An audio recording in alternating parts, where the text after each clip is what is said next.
मैं सबसे पहले उत्तर प्रदेश की राजधानी में रीजनल मेट्रोलॉजिकल सेंटर की स्थापना के लिए आदरणीय प्रधानमंत्री जी के प्रति आभार व्यक्त करते हुए माननीय केंद्रीय मंत्री डॉक्टर जितेंद्र सिंह जी को और मेट्रोलॉजिकल डिपार्टमेंट को हृदय से धन्यवाद ज्ञापित करता हूं। मुझे प्रसन्नता की अनुभूति है कि जिस राज्य की आबादी स्वयं में 25 करोड़ है, उस राज्य के अंदर हम लोग पिछले मैं 7-8 वर्षों से इस बारे में अक्सर देखता था, कभी अतिवृष्टि को, कभी लाइटनिंग की घटना को, कभी अनावृष्टि की स्थिति को देख करके, और अक्सर ये सीजन होता था जब मैं मेट्रोलॉजिकल डिपार्टमेंट के साथ बैठ करके विभिन्न विभागों के साथ चर्चा करके उनसे इस बारे में कहता था कि यूपी को सटीक और सही जानकारी समय पे मिले जिससे हम उसके अनुरूप रणनीति बना सकें। और मुझे प्रसन्नता है कि आज माननीय केंद्रीय मंत्री डॉक्टर जितेंद्र सिंह जी की उपस्थिति में अब लखनऊ भी मेट्रोलॉजिकल डिपार्टमेंट का एक रीजनल सेंटर के रूप में अपने आप को स्थापित कर रहा है। ये सचमुच उत्तर प्रदेश जैसे राज्य के माध्यम से विकसित भारत की संकल्पना को, एक नई कड़ी को साइंटिफिक तरीके से आगे बढ़ाने की दिशा में एक महत्वपूर्ण कदम है। इसके लिए मैं प्रदेशवासियों की ओर से माननीय डॉक्टर जितेंद्र सिंह जी के प्रति और आदरणीय प्रधानमंत्री जी के प्रति हृदय से आभार व्यक्त करता हूं।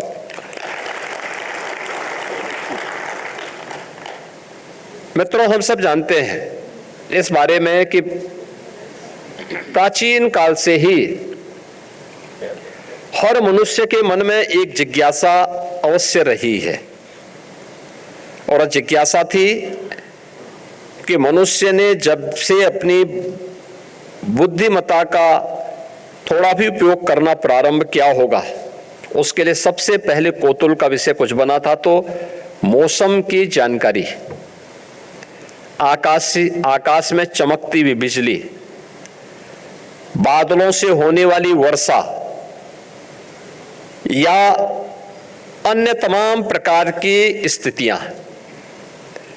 इसके कई पक्ष रहे हैं। आप देखेंगे एक पक्ष था जो ऋषि मुनियों ने समय के अनुरूप, उसके अनुरूप स्थानीय परिस्थितियों को ध्यान में रखते हुए पंचांग का निर्माण किया। आज भी आप देखते होंगे पंचांग की सटीक गणना ग्रह और नक्षत्रों को ध्यान में रख करके की गई गणना मौसम की सटीक जानकारी का भी एक आधार बनता था। दूसरा, लोक कहावत और लोक परंपरा में हम एक और चीज देखते थे। लोग क्या अनुमान करते थे, अमुक चिड़िया ये बोली बोल रही है, ये मौसम आने वाला है। इस प्रकार के जानवर के द्वारा इस प्रकार की चीजें सामने आ रही हैं, उसके यानी उसके बिहेवियर में परिवर्तन उस मौसम की पूर्व जानकारी देने का भी एक माध्यम बनता था। और उसको विभिन्न प्रकार की लोकोक्तियों में, मुहावरों में, लोक गाथाओं में लोगों ने उसे तमाम प्रकार के उसका वर्णन करने का काम भी किया। हम लोग उसके बारे में बहुत सारी चीजें सुनते हैं, देखते हैं, और उसके बारे में हम तमाम अन्य लोक परंपरा में उनके बारे में जानकारी लेते हैं। लेकिन जब मौसम विभाग, भारतीय मौसम विभाग जब अपने 150 वर्ष स्थापना की पूरा कर रहा है, तब यह अपेक्षा देश की आजादी के तत्काल बाद होनी चाहिए थी कि ये सभी जानकारियां हमें प्राप्त हों। लेकिन अपेक्षित ध्यान न देने का परिणाम क्या था कि देश के अंदर जो प्रगति किसानों को करनी चाहिए थी, विभिन्न प्रकार की प्राकृतिक आपदाओं से होने वाले जनधन की हानि को रोकने के लिए किए जाने वाले प्रयास जो होने चाहिए थे, उसमें कहीं न कहीं कोई कमी नजर आती थी। पिछले 12 वर्ष के अंदर प्रधानमंत्री मोदी जी के नेतृत्व में माननीय डॉक्टर जितेंद्र सिंह जी ने जो अभियान प्रारंभ किया, आज उसी का परिणाम है कि मौसम विभाग, इतना तो परिवर्तन हम लोग देखते हैं। आज से 12 वर्ष पहले जब हम लोग मौसम विभाग के पास किसी जानकारी के बारे में बोलते थे कि बारिश की क्या स्थिति है, अतिवृष्टि, अनावृष्टि या आकाशीय बिजली की क्या खतरे हैं, तो जो बोलते थे ठीक उसके विपरीत होता था। अगर बोल दिया कि बारिश होने वाली तो मान के चलिए नहीं होने वाली। लेकिन इधर मैं देखता हूं कि जो भी वे जानकारी देते हैं कि फलाने तारीख को बारिश होगी, आंधी तूफान आएगी और किस प्रकार की स्थितियां हैं, वो सटीक जानकारी आज के दिन पे हमें प्राप्त हो रही है। और मैंने इस चीज को देखा है। अभी पिछले दिनों मैंने 2 अनुभव किए। 13 मई को अचानक आपदा एक आई थी। आंधी तूफान के कारण उत्तर प्रदेश के कुछ जनपदों में काफी जनधन की हानि हुई। मैंने उस दिन इस बात को पूछा, मैंने उसके 2 दिन के बाद बैठक ली। मैंने कहा भाई ये अर्ली वार्निंग सिस्टम का क्या हुआ, क्यों नहीं ये काम कर रहा था। तो पता लगा नहीं, अर्ली वार्निंग सिस्टम तो अपना ठीक काम कर रहा है, लेकिन कहीं लोकल स्तर पर भी जो स्थानीय प्रशासन को भी सक्रिय होना चाहिए था, उसका अभाव है। फिर मैंने रात्रि को एक बार वीडियो कॉन्फ्रेंसिंग में पूरे प्रदेश को जोड़ा। मैंने कहा भी बंद मोबाइल फोन की भी घंटी बज रही है, आपको अलर्ट किया जा रहा है। लोकल स्तर पर भी तो आपको कुछ जानकारी देनी चाहिए लोगों को, अपनी संस्थाओं को भी तो अलर्ट करना चाहिए। मैंने देखा उसके ठीक 4-5वें दिन जब फिर एक आपदा आई, तो आपदा आने के 3 घंटे पहले से ही सबको अलर्ट आना शुरू हो गया था। सबके मोबाइल फोन बजते हुए दिखाई दे रहे थे। यह टेक्नोलॉजी का उपयोग करते हुए। मैं सहारनपुर की घटना आपको बताता हूं। सहारनपुर में शिवालिक पहाड़ी के ठीक तलहटी में मां शाकंभरी देवी का मंदिर है। देहरादून और शिवालिक पहाड़ियों में भारी बरसात हुई और अक्सर होता था कि भारी बरसात होती थी तो शिवालिक की पहाड़ी से जो जल एकत्र होता था एक साथ वहां पे बाढ़ जैसा माहौल पैदा कर देती। उस समय मंदिर में कीर्तन चल रहा था, काफी बड़ी संख्या में लोग थे, लेकिन समय पे अलर्ट आने का परिणाम क्या था कि उन सबको डिस्पर्स करके सुरक्षित स्थानों में भेज दिया गया। जो व्यापक जनधन की हानि होती उसको रोक दिया गया। 2 लोगों की यह समय मौत हुई, उनमें से भी एक जब पानी आया, एक महिला जबरदस्ती उसमें उतरी, बह के चली गई।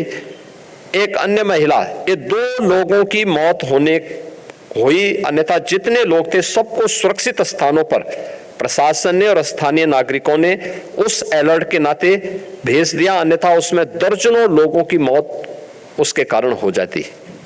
लेकिन उसके कारण अलर्ट करने का परिणाम क्या था कि ये टेक्नोलॉजी का उपयोग कैसे मौसम विभाग ने सही समय पर सही जानकारी दी, परिणाम हम सबके सामने आया। हमने व्यापक जनधन की हानि को होने से वहां पे रोकने में सफलता प्राप्त की। दूसरा, अर्ली वार्निंग सिस्टम का जो लाभ, उत्तर प्रदेश के अंदर हमारे कुछ जनपद थे जहां पे आकाशीय बिजली का खतरा बहुत रहता है। मिर्जापुर, सोनभद्र, चंदौली, ये जिले हैं जहां पर अक्सर हम लोग देखते थे कि घटनाएं होती थी, हर वर्ष लगभग 100-150 लोगों की मौत होती थी। मुझे याद है आज से लगभग 4-5 वर्ष पहले की घटना है, एक ही दिन में 90 लोगों की मौत प्रयागराज से लेकर के बिहार पटना के बीच में हुई थी, जिसमें लगभग 30 के आसपास मौत यूपी की थी और 60 के आसपास मौत बिहार की थी। मैंने तत्काल बैठक ली यहाँ पे, एनडीआरएफ, एसडीआरएफ, एसडीएमए और भारतीय मौसम विज्ञान विभाग को भी मैंने इसके साथ जोड़ा और मैंने उनको बोला, मैंने कहा मुझे बताओ कि आखिर ये जो मौतें हो रही हैं कौन इसको रोकेगा? टेक्नोलॉजी से क्या संभव नहीं रोका जा सके? तो उन्होंने कहा संभव है, हम इस तकनीक को देने को, हमारे पास तकनीक है, हम इसके बारे में ये भी करते हैं। और आज हमने अर्ली वार्निंग सिस्टम लगाने का परिणाम क्या है? मिर्जापुर में, सोनभद्र में, जिन जिलों में हर वर्ष 100 से लेकर 150 मौतें होती थी, आज वो मौत का आंकड़ा दर्जन भर में रह गया है और समय पे अलर्ट जारी होता है। हाँ, अगर मौतें होती तो उसका कारण क्या है? लोकल स्तर पर लापरवाही, व्यक्ति ही अलर्ट नहीं है, वो जानबूझ करके बाहर जा रहा है, जानबूझ करके खुले में रह रहा है, जानबूझ करके वह अपने पशुओं को सुरक्षित स्थान पर नहीं पहुंचा रहा है। और जो पहले से जानकारी दी गई है ग्राम पंचायतों को या उन लोगों को, वह न होने के कारण वह व्यक्ति इसका शिकार होता है। तो स्वाभाविक रूप से इसका उपयोग किस रूप में? दूसरा, मौसम चक्र बदला है क्लाइमेट चेंज होने के कारण। आपने देखा होगा लगभग 1 महीने का अंतर आया है पूरे मौसम चक्र में। इसका प्रभाव क्या है? प्रभाव खाद्यान्न का एक संकट अगर इसी प्रकार से रहा तो एक समय खाद्यान्न का भीषण संकट खड़ा हो सकता है देश के सामने, दुनिया के सामने। हमने प्रकृति का दोहन अपने स्वयं के स्वार्थ के लिए किया है। प्रकृति के साथ जो व्यवहार हम सबका होना चाहिए था कि माता भूमि पुत्रोहम पृथिव्या का, उससे हम विमुख हुए तो प्रकृति हमसे विमुख होती भी दिखाई देती है। और मुझे लगता है कि जो हमारे संस्कार थे उन संस्कारों को हम पुनर्जीवित कर लें, धरती माता के प्रति अपने कर्तव्यों का निर्वहन कर लें, तो इसको सुधारने में मदद मिल सकती है। लेकिन कम से कम आज के दिन पे मौसम विभाग की जानकारी समय पे हमें मिलने का परिणाम क्या है? हम अन्नदाता किसान को होने वाली क्षति को और उसके कारण अर्थव्यवस्था को पहुंचने वाली क्षति और खाद्यान्न के संकट को काफी हद तक बचाने में सफल हो सकते हैं। और यह भी मुझे लगता है कि हमारे लिए और आसान हो जाएगा जब यहाँ पे जब रीजनल सेंटर यहाँ पे मेट्रोलॉजी का प्रारंभ होगा तो उसका एक बड़ा लाभ उत्तर प्रदेश जैसे राज्य में होगा। उत्तर प्रदेश राज्य को मैं इसलिए भी महत्वपूर्ण मानता हूं, देश की सबसे बड़ी आबादी का राज्य है। देश के अंदर उत्तर प्रदेश राज्य की भूमिका सबसे उपजाऊ भूमि है, सबसे अच्छा जल संसाधन है। देश की आबादी का हर 16वां यानी 100 में से 17वां व्यक्ति यूपी के अंदर रह रहा है, लेकिन मात्र कृषि योग्य भूमि हमारे पास 11% है और 11% भूमि में यूपी 21% देश का खाद्यान्न उत्पादन करता है। अगर समय पे हमें मौसम की जानकारी नहीं मिलेगी, वर्षा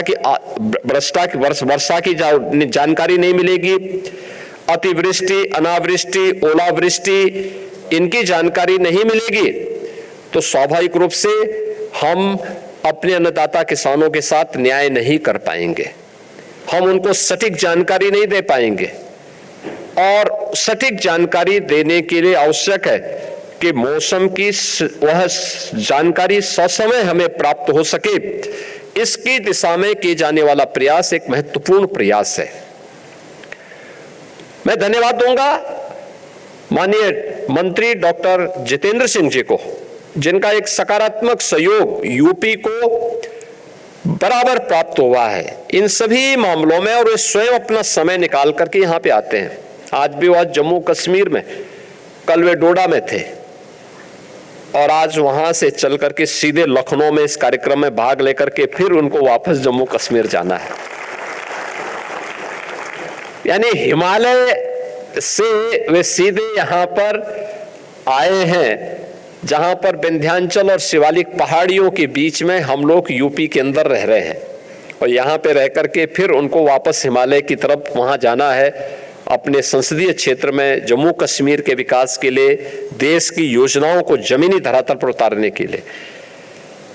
और यूपी के अंदर उनका लगातार इन सभी कार्यों के लिए सहयोग मिलता है। और मैं उनसे इस बारे में जरूर अपील करूंगा कि मौसम की जानकारी हमें हमारे अन्नदाता किसानों की आमदनी को बढ़ाने के लिए,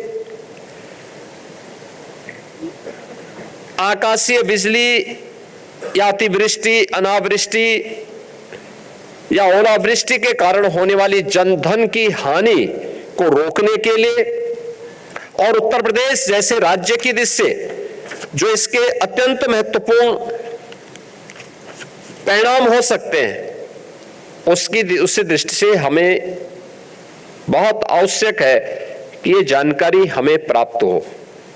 मैंने इस बारे में इसरो से भी एक बारे में अनुरोध किया था कि राज्य सरकार चाहता है कि हमारे पास अपना एक सैटेलाइट हो जो मौसम की सटीक जानकारी हमें उपलब्ध करा सके, क्योंकि मैं देखता हूं कि लाइटनिंग के कारण जो मौतें होती हैं, राज्य सरकार अपने स्तर पर और आपदा राहत कोष से भी धनराशि उन पीड़ित प्रभावित परिवारों को देता है।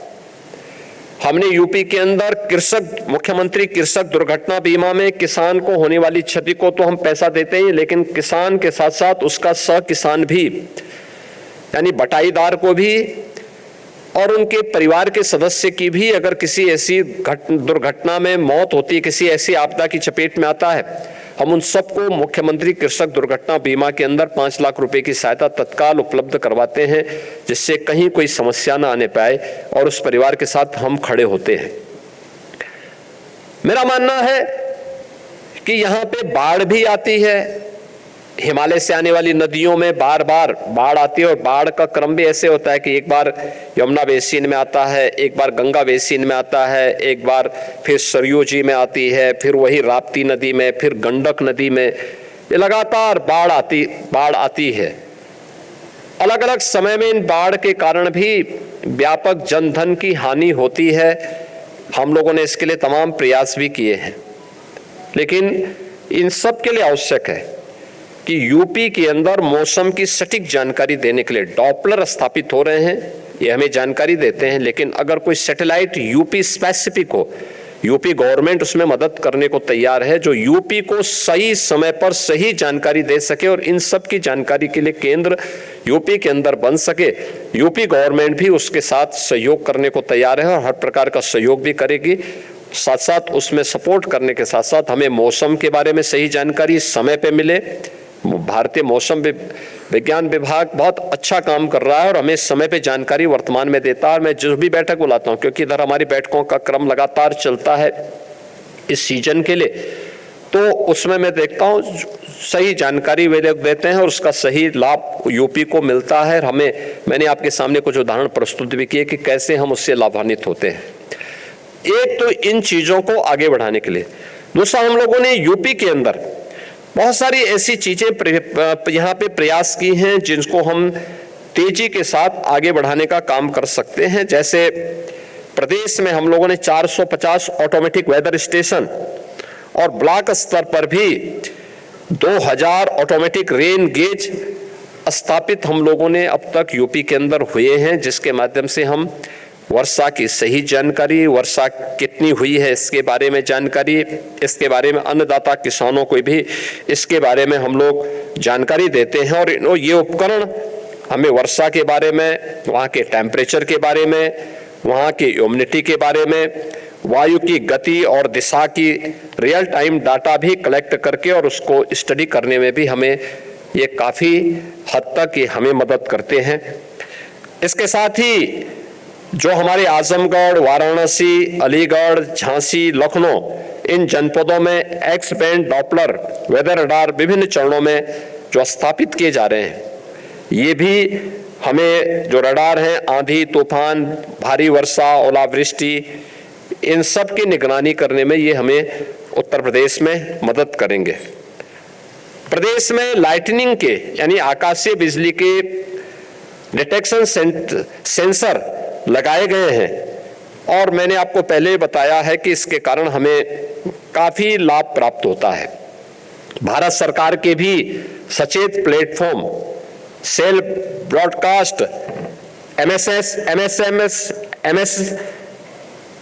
एसएमएस अलर्ट भी हमें जो है बड़ी संख्या में मिलते हैं, जो मैंने आपको बताया भी कि अभी पिछले दिनों कैसे ये एसएमएस हमें समय पे प्राप्त हुए। उसके बाद मोबाइल फोन में वहां पर लोगों को इसके बारे में सचेत करने में कैसे सहायता मिली और कैसे बड़ी संख्या में हमने सहारनपुर और अन्य जनपदों में जनधन की हानि को रोकने में उसके कारण हमें मदद मिली है। और मैं यही चाहता हूं कि ये सारी चीजें अगर आगे बढ़ती हैं, उत्तर प्रदेश जैसे राज्य को अपने कार्यक्रमों को और अन्नदाता किसानों को उनके जीवन में व्यापक परिवर्तन करने में काफी सुविधा होगी। और मेरा मानना है कि यूपी के अंदर एग्रीकल्चर के क्षेत्र में जो संभावना है, हॉर्टिकल्चर के क्षेत्र में जो संभावना है, वेजिटेबल उत्पादन के लिए जो संभावना है, अभी हम लोग 11% कृषि लैंड में, और एक कृषि लैंड जो हमारे पास है इसमें से 86% कृषि लैंड हमारी ऐसी है जो सिंचित है। 3 फसल हमारा अन्नदाता किसान लेता है। इसमें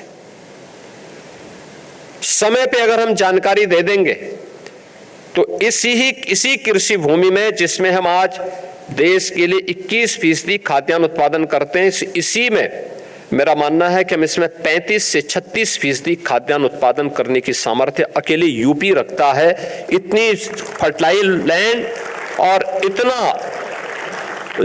अच्छा जल संसाधन हमारे पास मौजूद है। केवल टेक्नोलॉजी के साथ जोड़ करके इसको समयबद्ध तरीके से हम आगे बढ़ा लें, और उसमें मौसम विभाग की बहुत बड़ी भूमिका होती है। मैं आज के इस अवसर पर लखनऊ को एक रीजनल सेंटर के रूप में स्थापित करने के लिए आपको मैं हृदय से धन्यवाद देता हूं, आदरणीय प्रधानमंत्री जी के प्रति आभार व्यक्त करता हूं, और मौसम विभाग के जो भी हमारे अधिकारीगण हैं, यहाँ उनके डीजी आए हैं, यहाँ उनसे जुड़े हुए जो भी दिल्ली से जुड़े हुए हमारे क्षेत्रीय प्रमुख हैं, अन्य साइंटिस्ट हैं, इन सभी का मैं एक बार फिर से हृदय से धन्यवाद ज्ञापित करते हुए इस बात के लिए आश्वस्त करता हूं कि अच्छी टेक्नोलॉजी लाने के लिए, क्वांटम कंप्यूटिंग का हो या यूपी के अंदर किसी भी प्रकार की अन्य तकनीक को लाने के लिए, या मौसम विभाग के द्वारा जो भी अन्य कार्यक्रम यूपी के अंदर लागू होंगे, उसके लिए जिस भी प्रकार के सहयोग की आवश्यकता पड़ेगी, राज्य सरकार इसके लिए पूरी मदद करने को तैयार है, आपके साथ कदम से कदम मिलाकर के चलने को तैयार है। मैं एक बार फिर से माननीय डॉक्टर जितेंद्र सिंह जी का